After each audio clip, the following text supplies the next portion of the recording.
Oh no, I can't hear you. I think you've frozen. That might be why. Okay. I'll get going anyway. Um, first of all, thank you to the organizers for a great conference so far. It's wonderful to see such a diverse set of talks and to really see how far the field has come in just the last 2 years or so. So the title of the talk is Calabi Metrics, Conformal Field Theories and Random Matrices. And the talk is really going to focus on the data bit of string data. And in particular, it's going to bring together some of the techniques for numerical Calabi metrics that we've heard about today, and the computation of the spectrum of the Laplacian on these spaces. And in the spirit of Mike's talk on Monday, this is going to give us some sort of new data about 2D conformal field theories. And so the talk is going to be sort of exploring this data experimentally to see that these 2D conformal field theories have fascinating links with chaos and random matrix theory. So this is all based with Nima and Clay, who are here at Chicago, and this is based on some work from earlier in the year. So here's sort of an overview and the punchline of the talk. As we've heard, Calabi metrics are very important for models of string phenomenology, but they're also interesting as they appear or define certain 2D interacting conformal field theories that come from sigma models on these Calabi-Yaos. The data of the metric on these Calabi-Yaos and the spectrum of the Laplacian on these metrics is an important and relatively unexplored data set that is not computable using supersymmetry or any other tricks. What I'll do is very quickly review some of the numerical methods for computing the metric and the spectrum that gives us access to this data, and then focusing on the CFTs perspective in the spirit of experimental theoretical physics, if you like. I'll show that averaging over the complex structure moduli of these conformal field theories, the spectrum of the Laplacian, and hence the spectrum of the underlying CFTs, seem to display signs of chaos and random matrix statistics. So let me just begin by reminding you of the fact that we know extremely little about the honest spectrum of interacting conformal field theories. We're often forced to study these conformal field theories near special points in the moduli space, where things become particularly simple, or if we're lucky enough to have a superconformal field theory with some supersymmetry. Many of the quantities that we can calculate are protected by supersymmetry itself. So for example, counts of BPS objects, operators to zero modes, and so on. And in general, other than using things like the conformal bootstrap, there's really no way to compute their spectrum. So learning anything about them would be interesting. We know, however, that there are whole classes of CFTs which correspond to Calabi manifolds. So for example, if you take your sigma model and your favorite Calabi threefold, we know that will, when it's equipped with its richer flat metric, flow to a 2D superconformal field theory with 2,2 supersymmetry. So you might ask how the geometry of the Calabi plays with the structure of the field theory. And a sort of a short outline of this is as follows. You can take your favorite nonlinear sigma model, and classically, the zero momentum modes in that model have zero energy, and they capture the low energy behavior of the quantized theory. Since these modes have zero momentum, the sigma model actually just reduces to a standard quantum mechanics on the Calabi target space, where the Hamiltonian of this quantum mechanics is just the Laplacian on the target space defined using the Calabi metric.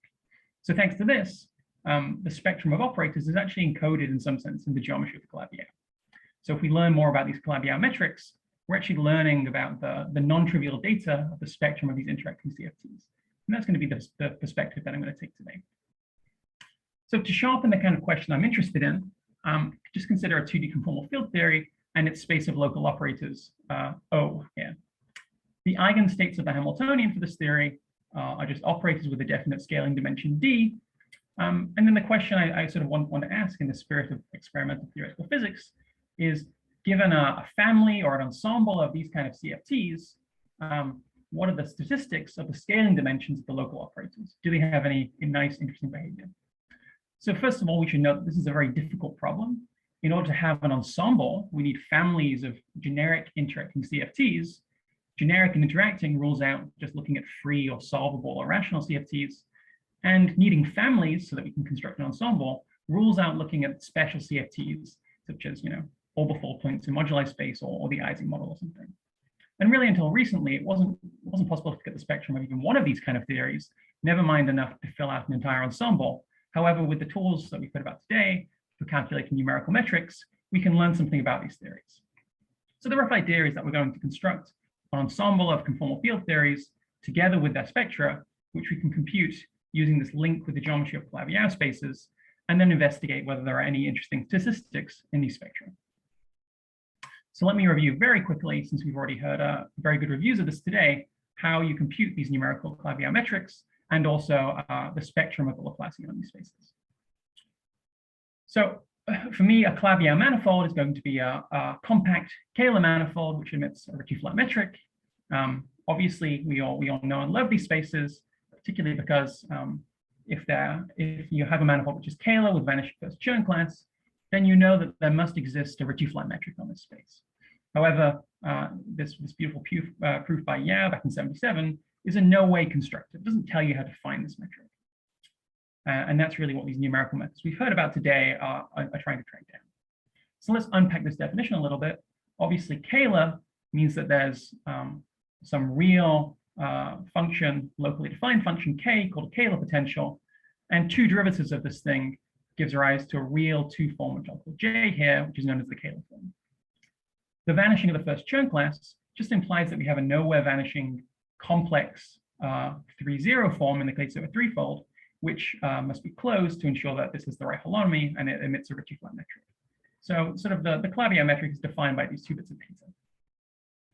So the classic example that I sort of have in the back of my mind for all of this is just the Fermat-quintic threefold, which is given as a hypersurface in four-dimensional complex projective space by the following quintic equation. So it's just the vanishing locus of this quintic equation, which is holomorphic in the coordinates on the projective space. One can show this hypersurface is, this hypersurface is obviously Kähler, and one can show that it has vanishing first Chern class. So this manifold should emit Ritchie-Flat metrics. This Q equals 0 equation, which I'll call the defining equation here, fixes the complex structure moduli of the Calabi metric, and later we'll generate families of these Calabi by varying the defining equation in here.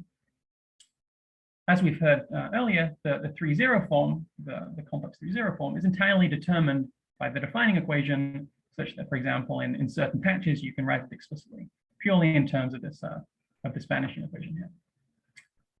The metric then, that's compatible with this choice of defining equation, then comes from a choice of Kähler potential, which in turn determines both the metric and a Kähler form, just by taking two complex derivatives of the Kähler potential itself. And it's this metric that should be Ritchie-Flat. So you can think of the problem of finding a Ritchie-Flat metric just reducing to finding the correct Kähler potential. As we've heard a lot today, we now have many good approaches for finding approximate Ritchie-Flat metrics, which minimize the distance from these metrics being Ritchie-Flat. There are position space methods going back to Matt Hedrick and Toby Wiseman back in '05. We've heard about Donaldson's balanced metric approach today. We heard a little about Matt Hedrick and his collaborators' direct minimization approach. And then, of course, sort of the state of the art today is to treat the Kähler potential or even the metric itself as being encoded by a neural network, and then cooking up some appropriate loss function, which is minimized as the metric becomes closer and closer to Ritchie-Flat. Obviously, as we heard from Fabian today, there are many sort of technical computations, technical problems in actually carrying out this. You have to do Monte Carlo, you have to figure out how to pick points on your manifold, and I'm sort of sweeping this all under the rug today. This is all to say that we now have a variety of ways to compute approximate Calabi metrics, and it might be time to start thinking, what kind of interesting data do these things encode? Can we learn anything new about geometry or field theories using these new tools that we have at our disposal? So the first thing you might imagine you want to calculate is, you have a metric, so that metric will define a Laplace operator on their manifold, and you can compute the spectrum of that Laplace operator. And this is an ingredient that's needed both for phenomenology, as we heard from Laura, and also for these links with conformal field theories, as I mentioned earlier. So the eigenmodes of Laplace operator here are just going to be PQ forms on the manifold, which have some definite eigenvalue when acted on by the de Rham Laplace operator here, where these eigenvalues lambda are real and non-negative and can appear with some multiplicity depending on what kind of symmetries you have floating around. We then want some way to compute both the spectrum and the eigenmodes themselves as these enter into things like phenomenological calculations. And the rough idea of how to do this is as follows. This goes back to some work by Brought and collaborators in '08. So one starts with some nice basis of functions, which I've called alpha A here, where nice just means easy to calculate numerically. And this basis of functions is in general not orthonormal in any way. We can then expand any eigenmode that we're interested in as a sum of the basis elements, where the inner product here is determined by the Hodge star and integration over the manifold, and thus depends on the approximate Calabi metric that you start with. The eigenvalue problem for the Laplace operator can then be written in terms of the basis and the matrix elements of the Laplace operator, and a certain matrix OAB that captures sort of how non-orthonormal this choice of basis is. This then is just a generalized eigenvalue problem for the eigenvalues and these basis vectors. And so given a numerical metric, we can actually do these integrals explicitly and in principle solve for the eigenvalues and eigenmodes. Obviously, however, we know that the basis of functions on a given manifold is infinite dimensional, and so we actually need to make some approximation where we truncate some finite approximate basis, and we do that as follows. So, for example, if we're interested in functions on the manifold, we can construct some polynomials in the coordinates of the homogeneous coordinates in the projective space at some degree k, and if we then just multiply them together with their complex conjugates and divide by some appropriate factor, we'll get some well-defined functions on the projective space that pull back to nice functions on the hypersurface. And these things are just like the harmonic functions on P4 that are U1 invariant, for example. You can do this with the other PQ forms as well, and I'm not going to show the details there. So the rough idea is that we can, you specify your Calabi by some defining equation. You can then compute the metric numerically using some of these approaches we heard about today. We can then compute these finite dimensional base matrices now, which depend on some choice of basis numerically at some fixed degree for each value of P and Q, and then just find the eigenvalues and eigenvectors, which will give us the spectrum of the Laplacian on these spaces. So this is sort of how we calculate the Laplace spectrum, given a choice of approximate Calabi metric, and in principle, one can then compute the spectrum of the Laplace operator on whatever your favorite Calabi is. As I mentioned at the start of this talk, this spectrum is actually related in some way to the spectrum of some world sheet CFT, which comes from a nonlinear sigma model on this Calabi. And it's the statistics of the operators in the CFT that I'd like to understand. So let me take a few minutes just to sort of sharpen the link between these two. So all the examples I have in mind are CFTs, which are defined by sigma models on Calabi manifolds. And the typical example of this is just a 2D 2,2 sigma model with some Calabi threefold target equipped with its Ritchie-Flat metric. The relevant degrees of freedom in this theory are the scalar fields, which play the role of coordinates on the Calabi, and then just two sets of fermion fields. And we've known since sort of the 80s that these sigma models do flow to good superconformal field theories, where the beta functions for this field theory just tells us that the metric is Ritchie-Flat to first order, and there are higher order corrections that you can then sort of fix up. More generally, however, starting from any Calabi, one can obtain a superconformal field theory just by writing down a sigma model for it, and that superconformal field theory is not going to be rational or solvable or nice in any sense. The central charge of that theory is just determined by the complex dimension of the Calabi that you're taking for your target space. And so you have entire families of these very interesting conformal field theories that are, it's difficult to calculate things like these things. Obviously, there's been a lot of work on these over the years. You might think that these theories are very well understood using things like mirror symmetry and supersymmetry, etc. But really, for what I want to do today, where I'm looking at the actual spectrum of local operators in this theory, we really want some non-protected, non-BPS data.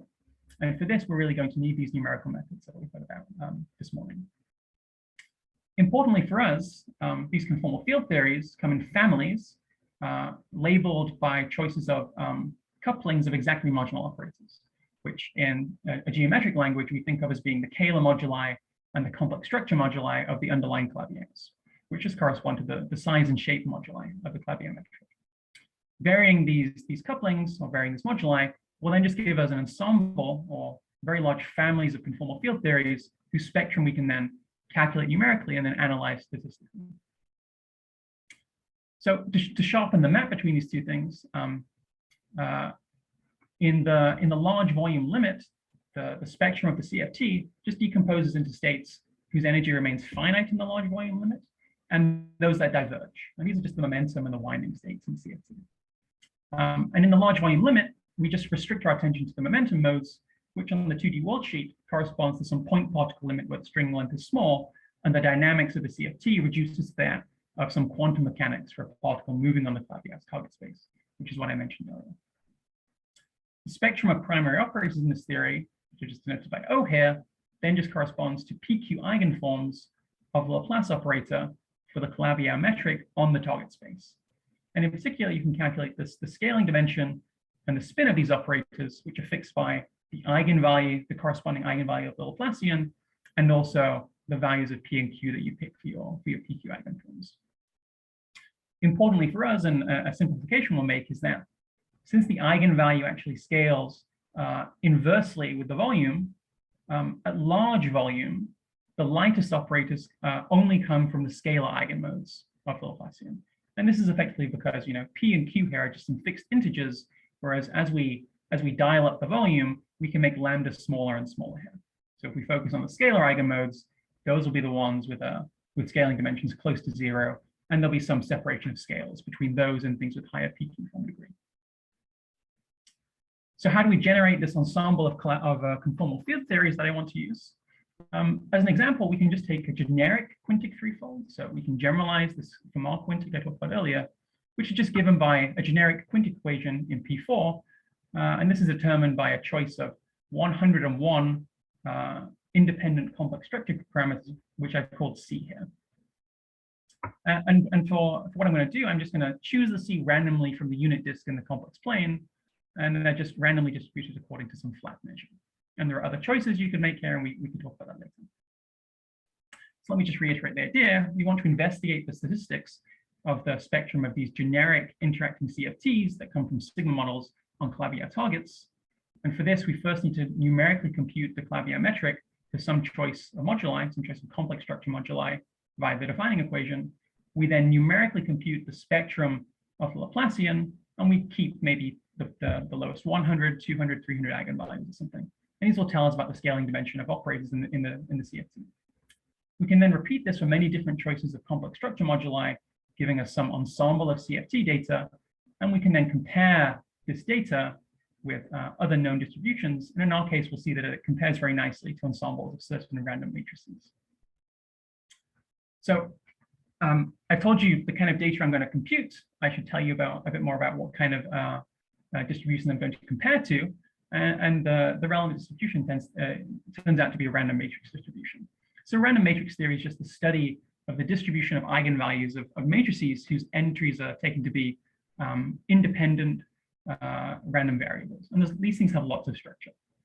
And in physical quantum mechanical systems, this random matrix theory actually pops up all over the place and is a very strong indication of chaotic behavior. And in particular, there are long-standing conjectures which relate quantum chaotic behavior to sort of ergodic particle motion on certain manifolds. Chaotic systems exhibit very prominent features, including level repulsion in their energy spectrum and certain long-range rigidity for the energy eigenvalues of these states. And we're going to look for these kind of features in our data. I should just say, RMT is sort of all over the place. The more you look for it, the more you find it. In particular, it appears in nuclear physics, billiards, toy models of quantum gravity via the SVK model, black hole physics, quantum gravity, so on and so forth. And really, it's via the last of these and sort of links with holography that suggests that generic CFTs might display signs of chaos, and that's sort of what we're looking for in this approach. So the particular, sorry, yeah, question? You have 5 minutes. Thank you. So the particular random matrix ensemble I'm interested in is the Gaussian orthogonal ensemble, and this is just the ensemble of eigenvalues of n by n real symmetric matrices. So there are many things you can compute about these things. A particularly famous example is the density of eigenvalues, which is given here by Wigner's semicircle, and you might have seen this before. So one thing to emphasize is that the density of eigenvalues, for example, is not a universal feature of a chaotic system. It depends very much on the actual details of the physical system that you're thinking about. Whereas we'll see that we're going to match the sort of universal features of random matrix theory. And the way you pick out those universal features, which describe fluctuations in the spectrum, are by normalizing the density in some appropriate way to 1. And this just corresponds to unfolding the spectrum, and we'll always do this. So it'll be useful to have a couple of diagnostics for detecting this random matrix behavior, and we'll look at 3 of these.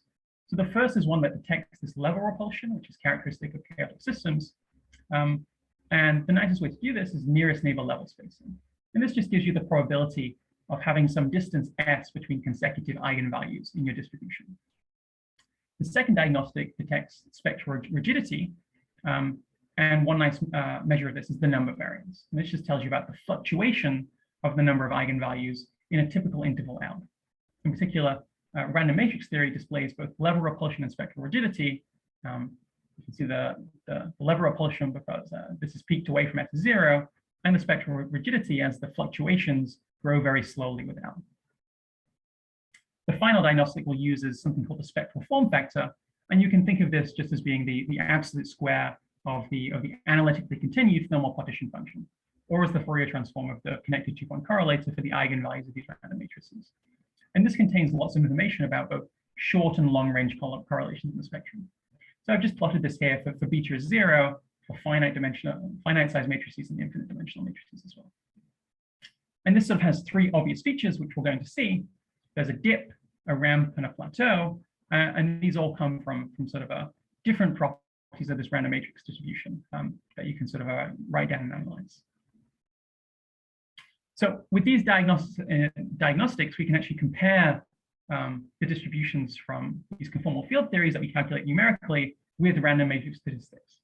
So the 2 examples I'll consider are 1,000 different K3s written as quartic equations in P3, and 1,000 quintic threefolds written as quintic equations in P4. And so for each sample, you pick a choice of moduli, you compute the Ritchie-Flat metric, you compute the Laplacian spectrum, and then you do this 1,000 times. Just as sort of an idea of what this kind of data looks like, this is the eigenvalue density for 1,000 of these randomly picked K3s. And we know in particular, this isn't anything like a semicircle, which is to be expected because this is not a universal feature. It doesn't tell you anything about the fluctuations. So let's finish just by looking at some real world data. So this is for the 1,000 K3 examples. First of all, just looking at the spectral form factor, we see the dip, the ramp, and the plateau region. So the dip is perhaps not as clean as honest random matrix theory. And sort of a reason for this is that since the small t region probes very large separations in the spectrum, we might be seeing effects of truncating to finitely many eigenvalues or only having 1,000 samples in our ensemble. And we're looking at this in a moment. Second, we have the nearest neighbor level spacings here. And here I plotted the expected distribution for the Gaussian orthogonal ensemble, which is the one I told you about, and also some other matrix ensembles, such as the unitary ensembles and the symplectic ensembles.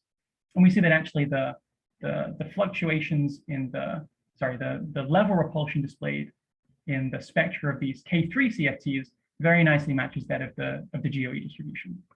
And finally, we have the number variance, and I've included both these other matrix distributions and also Poisson just for comparison. And again, the data of the K3 CFT seems to match the GOE distribution very well. So again, there are small deviations for larger separations. Repeating this analysis for these 1,000 quintic threefolds, we can just plot the same things again. Again, we see that the spectral form factor displays this characteristic dip, ramp, and plateau region, and the nearest neighbor level spacing seem to match the Gaussian orthogonal ensemble very nicely, this random matrix ensemble. And again, the number variance, this measure of long-range correlations, also seems to match very well. So the agreement is sort of very impressive in my bad opinion. So let me sort of just finish up and summarize. So what I hope to sort of get people to take away today is that Calabi metrics really are accessible with these beautiful numerical methods that we've heard about today. And they're really a source of new, interesting, non-BPS data with many applications in geometry, phenomenology, and even conformal field theories. And in particular, I showed you that the spectrum of light operators in these large volume CFTs that come from Calabi sigma models can display this chaotic behavior and are very well approximated by this random matrix theory. something to emphasize is that, you could always imagine just taking random metrics on manifolds, distributed in some fashion, and you might expect to recover some random matrix theory, like statistics. The amazing thing here is that you really see this random matrix behavior even within the very restricted class of Ritchie-Flat metrics, which are determined by some finite choices of moduli. You also see similar behavior for negative curvature metrics on, for example, higher genus Riemann surfaces. But there are really robust mathematical theorems which say that this kind of chaos actually exists. So at least these results should suggest that similar theorems should apply for Ritchie-Flat metrics as well. And as best I know, there's not much that's known about this. Obviously, there's more that one could do. You could extend this to the non-scalar spectrum, which would let you probe higher up the spectrum. It'd be very interesting if random matrix theory, governed the spectral gap, for example, or the eigenvalue density, that this seems less likely. You could just use these numerical methods that I discussed and have people talked about this morning to look at things like mirror symmetry for the non-BPS spectrum, to see how modularity of these 2D CFTs plays with the spectrum of the Calabi-Yau, with the Laplacian spectrum of the Calabi-Yau. And in particular, this kind of approach really complements field theory and geometric bootstrap approaches, which have been very popular recently. And finally, in geometry and string theory, if you can't fix moduli, perhaps you can make progress on understanding the landscape of Calabi-Yau compactifications by understanding what you mean by, typical compactification, or give some sharp statistical answers on how many string vacula are physically reasonable. And it sounds like there's some great work going on at the moment. All right, thank you. That's all I want to say. Fantastic. Thank you very much, Anthony, for a great talk. If there are questions, Eva, please. Yeah, thank you. That was a very interesting talk. So in the case of hyperbolic space, of course, the level of the geodesics that you mentioned, the ergodicity, there's the exponential separation of the geodesics. There, of course, are other forms of chaos that don't involve that dispersal. You can have focusing effects and so on. But you might ask in the Calabi-Yau case, what is it at the level of those geodesics that is related to these results on chaos? I mean, you jumped to the interesting part of it, which is the existence of chaos in the spectrum, but it might be interesting to ask if it relates back to those geodesics. My other question is about you're doing this at small c, right? And you're finding all these results that people ascribe to quantum gravity, and that they initially hoped had to do with large radius physics, but this can't be that. So that's also an interesting lesson, it seems to me. Yeah, I think that's right. So just, in regards to the geodesics, I think Mike Douglas has thought about this a little bit as well. So, I mean, the reason we investigated particle motion is that there is this classic link between geodesics and particle motion and ideas of chaos and so on. At least, maybe you might wonder if you could start, investigating the actual geodesics themselves, or counting geodesics on Calabi-Yau manifolds, and somehow doing this numerically is sort of more difficult than just computing the spectrum, which is why we just computed the spectrum in this case. And as you said, there are all these sort of wonderful theorems on hyperbolic manifolds and how the geodesic behavior links with chaos, links with lots of other things. And as best I know, there's very little known for Ritchie-Flat manifolds. And this is one of the reasons why I thought this was sort of very interesting. And this comment on small c is, it's exactly right. So, I mean, at least linking to the ideas of quantum gravity that people have thought about. I mean, usually they see the chaos very high up in the spectrum. It's some statement about modes very high up in the spectrum, right? Whereas here, you keep the first 100, 200, 400 eigenvalues, and you still see this kind of random matrix behavior in the fluctuations. And at the moment, I don't have a good explanation for why you have this. I mean, it could just be that, if you have sufficiently many moduli, things are sufficiently complicated that everything looks sort of messed up in some appropriate sense. But the fact that they come out to be these random matrix distributions is sort of the sort of amazing thing. Yeah, that's interesting. Maybe it's like billiards, things are bouncing around on all that structure, but yeah, thanks a lot. Yeah. David, please. I mean, maybe it's just what you said. I was just going to ask, do you have an explanation of why that particular ensemble gets picked out, the orthogonal one and not the unitary one, or whatever? What's special about that? What property is? Yeah, so the GOE is what you would find if you're investigating a quantum mechanics which has time reversal symmetry.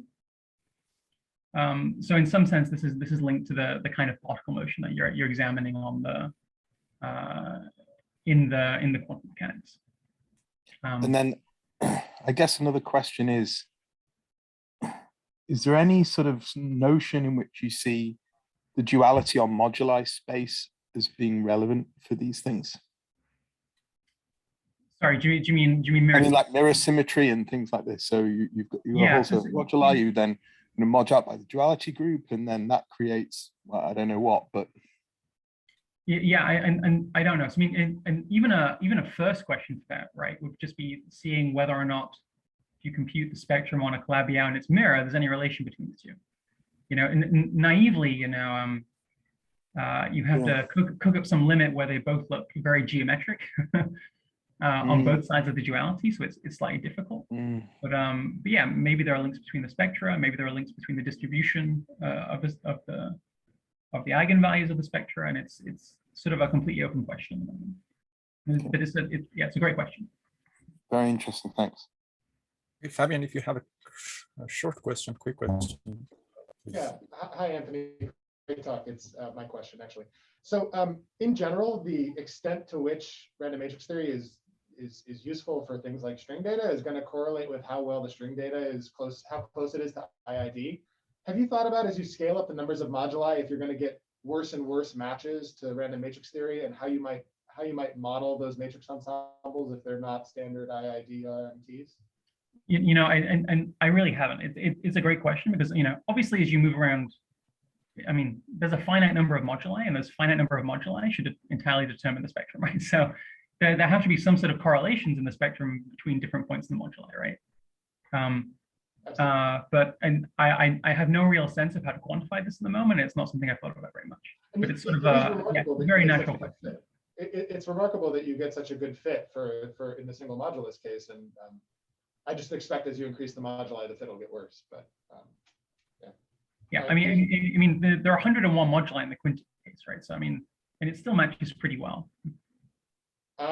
Sorry, I was right. I was counting the modulus as 1, not as 100. I was getting my This is the complex structure for the quintet. Yeah.